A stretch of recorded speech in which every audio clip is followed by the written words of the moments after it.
इस राज्य की साम्राज्ञी गर्व से एक घोषणा करती हूं कि परमवीर शक्ति सिंह जी हमारे गौरवमय सेनापति के पद पर नियुक्त किए जाते हैं। हम सब इनके सम्मान में जय जयकार करेंगे। परमवीर शक्ति सिंह जी की जय, सेनापति शक्ति सिंह जी की जय, सेनापति शक्ति सिंह जी की जय, सेनापति शक्ति सिंह जी की जय, सेनापति शक्ति सिंह जी की जय, सेनापति शक्ति सिंह जी की जय, सेनापति शक्ति सिंह जी की जय। या देवी सर्वभूतेषु शक्ति रूपेण संस्थिता नमस्तस्यै नमस्तस्यै नमस्तस्यै नमो नमः। जय हो माता शक्ति की जय हो। अरे जय हो माता शक्ति, हे तांडेश्वरी आपकी जय हो, आपकी शक्ति की जय हो। कहो नारद, अब तो संतुष्ट हो ना? शक्ति का दिखाया हुआ ये रूप कैसा लगा? मैं तो आनंद से विभोर हो गया माते। धान पर मूसल पड़ता है तभी छिलका निकलता है, ऐसे नहीं। नारद, आधा सेर के ओछे बर्तन में सेर भर का अन्न नहीं समाता।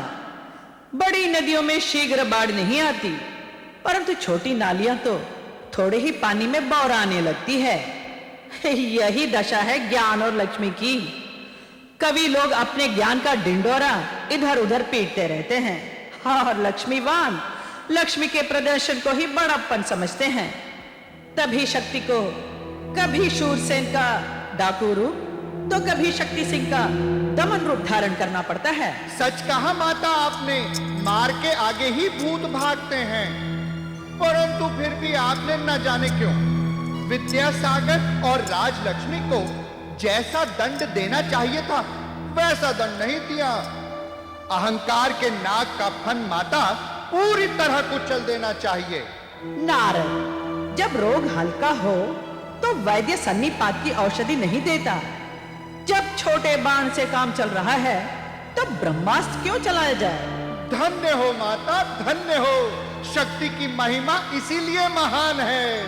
अच्छा माते, आज्ञा दे तो मैं चलूं। नारद जी माते। विष्णु लोक तो तुम अवश्य ही जाओगे। हाँ जाऊंगा तो सही माते। तो देवी लक्ष्मी को अवश्य समझा देना कि अपनी राज्य लक्ष्मी की दशा देखकर अब भी स्वीकार कर लें कि शक्ति ही सर्वश्रेष्ठ है और सदा सर्वदा सर्वश्रेष्ठ रहेगी। हे माते, ये तो आप नहीं कहती तब भी मैं उन्हें भली भांति समझा देता। ये तो मेरा प्रथम कर्तव्य है। अच्छा माते, आज्ञा दे। प्रणाम। नारायण नारायण।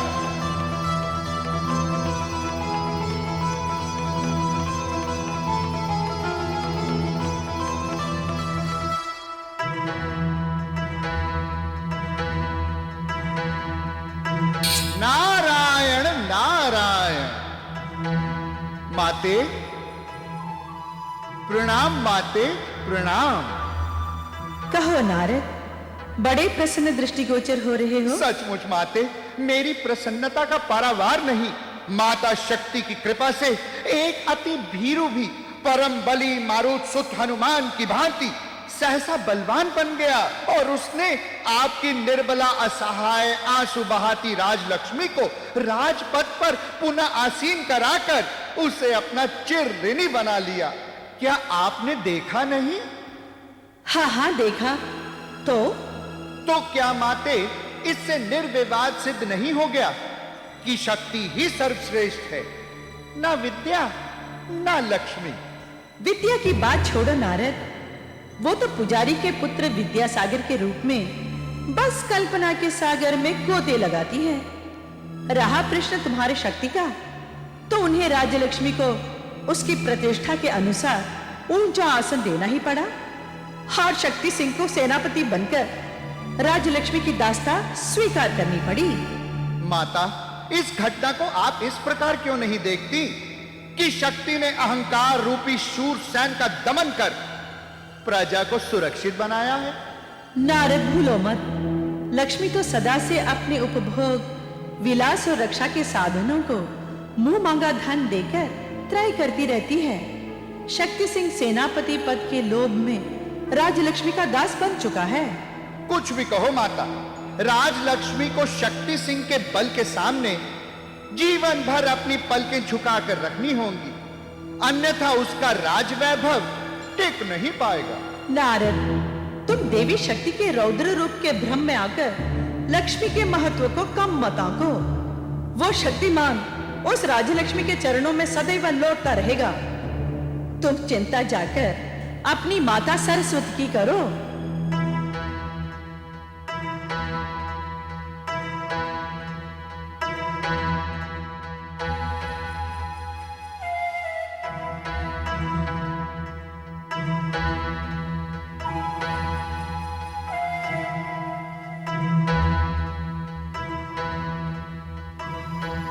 प्रणाम माते। नारद, तुम इतने अधीर क्यों हो?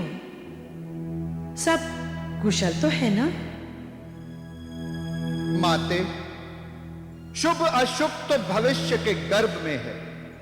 मेरा कष्ट तो यह है कि नारद की बातों को कोई गंभीरता से लेता ही नहीं।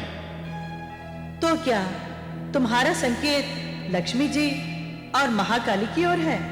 माता, आपने ठीक अनुमान लगाया। आजकल लक्ष्मी जी को न जाने क्या हो गया है। वो राजलक्ष्मी शूरसेन के बंधन में बंद पड़ी आंसू बहा रही थी। उस शक्ति सिंह ने उसकी प्राण रक्षा की, तब कहीं जाकर बची। फिर भी माता लक्ष्मी घमंड से कहती हैं, शक्ति सिंह तो राजलक्ष्मी का दास है, दिन को रात बता रही हैं। नारद, लक्ष्मी जी को घमंड के भ्रम में रहने दो, परंतु कथा का अध्याय तो अब आरंभ हुआ। उसका अंत विद्यासागर के हाथों शीघ्र होगा। विद्यासागर? वो तो अपने ज्ञान के सागर को गागर में बंद कर राजलक्ष्मी के साथ ही बंधन में बंधा पड़ा था। शक्ति के भय से फिर गूंगा सा हो गया था। गूंगा। नारद, क्षमा करें माता, ये मेरा कथन नहीं है, ये तो माता शक्ति ने कहा है। हाँ। तो शक्ति को भी बता देना नारद कि विद्या का दूसरा नाम युक्ति होता है। किसी युक्ति या वाद विवाद की विजय शक्ति से नहीं, युक्ति से होती है। तुम्हारे इष्टदेव नारायण ने भी अमृत मंथन के पश्चात युक्ति से ही अमृत देवताओं को और वारुणी असुरों को पिलाई थी, याद है ना? माते, आप भी अपना पलड़ा नीचे नहीं करेंगी, और लक्ष्मी जी का पलड़ा तो सदा से ऊपर है ही। परंतु अब दोनों पलड़ों की डंडी माता शक्ति के हाथ में है, ये आप क्यों भूल रही हैं? नारद, भूल तुम रहे हो। बिना ज्ञान के शक्ति कभी अनुशासित नहीं रहती, बल्कि आंधी शक्ति का संघर्ष तो सदैव शक्ति के साथ ही होता है। ज्ञान से तो दोनों दृष्टि चुराती हैं, क्योंकि जब थकती हैं तो ज्ञान ही शरण और शांति देता है। फिर शक्ति और लक्ष्मी से श्रेष्ठ कौन हुआ, तुम ही कहो। हाँ माते, इससे तो यही सिद्ध हुआ कि आप ही सर्वश्रेष्ठ हैं। धन्य हो माते, प्रणाम। नारायण नारायण।